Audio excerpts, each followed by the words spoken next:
só? É só você aguardar que daqui a pouquinho você saberá um pouco mais sobre essa aula. E no nosso quadro Doutor Responde, olha só a pergunta. Câncer de próstata pode diminuir o desejo sexual do indivíduo? E a outra pergunta, podemos buscar o fortalecimento dos ossos através dos alimentos sem uso de cápsulas de cálcio? Estamos no ar com mais um programa por você, sejam todos muito bem-vindos.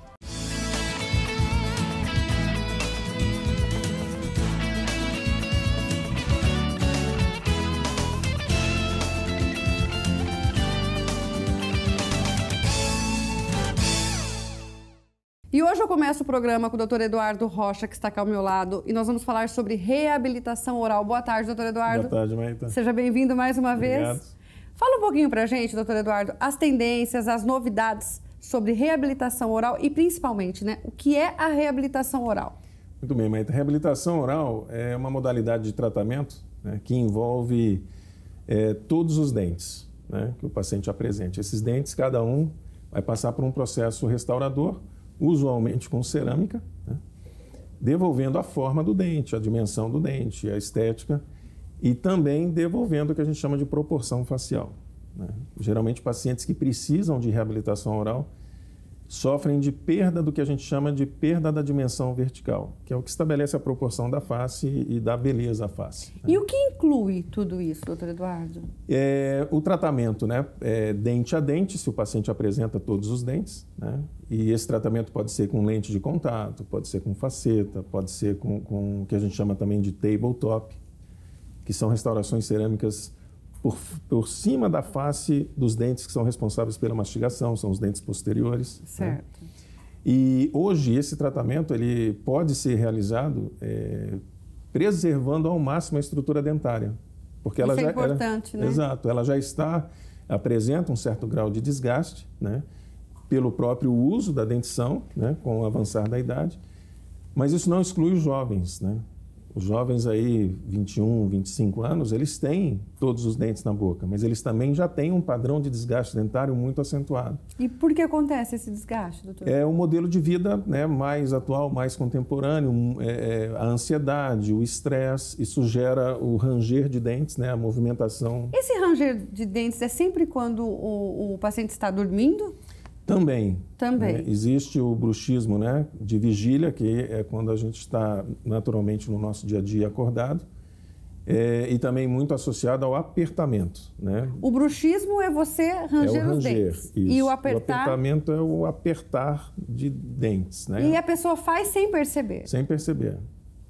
E até que ela é instruída, né, esclarecida por um profissional, e a gente obviamente lança manobras para reeducação postural, né? O paciente eventualmente não sabe. E, por exemplo, uma situação clássica é o paciente dirigindo, né? Esse paciente que está ansioso, que está ali preocupado com alguma coisa, ele está sempre apertando os dentes. Olha. Isso sobrecarrega a musculatura, sobrecarrega a articulação e desgasta, né? O dente vai sofrendo um processo de desgaste. Esse desgaste seria um dos prejuízos? Exato. Isso... E o que mais que pode acontecer? Algum tipo de dor? Sim, aí a gente pode ter o comprometimento tardio, né, da articulação temporomandibular, né, gerando o que a gente chama de disfunção temporomandibular, comprometendo estruturas importantes como disco, ligamentos, músculos, né? Olha só. E quando isso é precocemente identificado, né, esse paciente pode ser submetido a um tratamento, né, multidisciplinar, em que uma das opções, né, é a reabilitação oral, certo, que devolve a dimensão dentária ideal, reequilibra a questão postural, restabelece a questão funcional. Isso para cada caso... É uma conduta. Nesse caso que a gente falou agora, que eu acho que muitas pessoas com certeza fazem isso e não percebem que é o ranger dos dentes ou o apertar, e isso daí causa as dores, né, o desgaste do dente. Nesse caso específico, qual é o tratamento? É uma modalidade bem ampla, né? Num primeiro momento, a gente vai avaliar as causas e o paciente entra num estágio transitório, né? A gente escuta falar de usar uma placa. Uma placa, isso. É isso? Exato.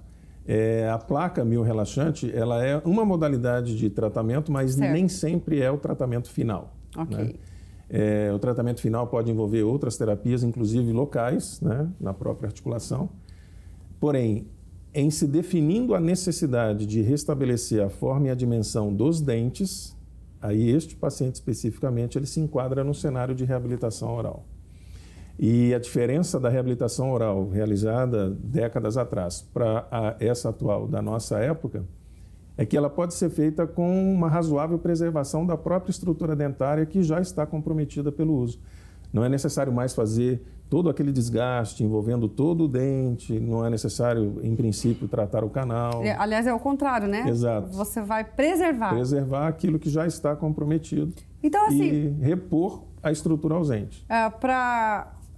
Digamos assim, a gente resumir, a reabilitação oral é um contexto onde você vai mexer em tudo o que é necessário, seja através de lentes ou até do implante dentário também. Também. Para que você resolva o problema e traga o sorriso de volta para o paciente. Exatamente. É a devolução, né, de parâmetros de normalidade, né? Então, se o paciente tem pontuais ausências dentárias, essas ausências serão resolvidas com implante. Né? E sobre este implante, provavelmente uma coroa cerâmica será colocada. Aí, esse olhar do profissional não é em um problema específico, né? Ele vai um olhar no todo. No todo. Bom, e o que mais que vem, então, que tem de novidades? Então, nesse contexto, né, envolve, como eu falei, restaurações cerâmicas que podem ser feitas de forma parcial, né, repondo aquilo que foi efetivamente perdido, e um tratamento mais rápido. Um tratamento que, diferente do modelo tradicional, que envolve múltiplas fases, múltiplas etapas, né, ele, uma vez definido e o paciente liberado para realizar a reabilitação, ela pode, e hoje com a tecnologia disponível, pode ser realizada de maneira mais rápida em um número menor de sessões. A moldagem hoje pode ser feita de maneira virtual, através de escaneamento, é como se fosse uma filmagem do ar. Certo. A prótese pode ser feita de maneira mais rápida pelo laboratório e o paciente reabilitado mais rapidamente. A prótese, ela sempre tem que ser colocada em cima de um dente, é isso? Isso, de um dente ou de um implante. Ou de um implante. É o cenário mais interessante. Ela está sempre apoiada em estruturas mais estáveis. Se não houver o dente... Se não houver o dente e houver condições, né, estruturais, osso, né, para receber implante, esse paciente vai receber o implante primeiro e depois vem a prótese vai ser confeccionada. Exato. Ok. E você também havia comentado que é possível, no mesmo tratamento, você colocar lentes e faceta de porcelana? Isso. Os dois? Os dois.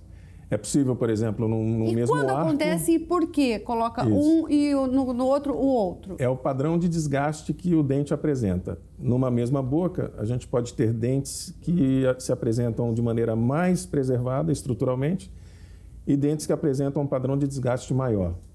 Porque a faceta em relação à lente, digamos assim, é mais grossa, mais fina, é isso? Isso. A lente, ela é uma restauração cerâmica extremamente delgada, posicionada sobre um dente mais preservado.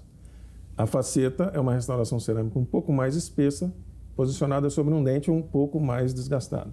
E assim evolui para as chamadas coroas parciais ou coroas totais, que hoje a gente chama de full veneer. Olha. Que são capas de cerâmica delgadas colocadas sobre dentes que têm um pouco mais de desgaste. E isso talvez explique, às vezes a gente vê pessoas que estão usando lentes ou facetas de porcelana e a gente percebe que o dente ficou um pouco para frente, né, doutor Eduardo? Isso. E aí, olha o que você explicou, então, cada dente, um está mais desgastado do que o outro, então... Você não vai usar a mesma técnica, né? Exatamente para você manter um alinhamento. Isso, para que o resultado final seja anatomicamente correto, gerando o benefício estético que se espera para o caso. Perfeito. Porque quando a gente fala em estética, o paciente se preocupa muito com a questão da cor, né? Mas a estética é um conceito amplo. Então, quando eu falo, né, para os meus pacientes e para os meus alunos, a estética traz a função, é a estética de forma. Quando eu crio o dente corretamente, a função vem reproduzida de maneira ideal. E você falou tudo, né? A maioria das pessoas estão preocupadas com a cor, mas eu já vi casos de pessoas que mudaram a cor dos dentes, mas aí não estavam satisfeitos. A anatomia não estava adequada. Exatamente. Olha, mais uma vez, obrigada pela sua participação. Obrigado, e parabéns pelo seu belo trabalho, ok? Obrigado. Tá bom? Obrigado e eu conto com você mais vezes aqui. Obrigado. Bom, a gente vai para um breve intervalo, mas a gente só está começando, não sai daí não, porque eu volto já.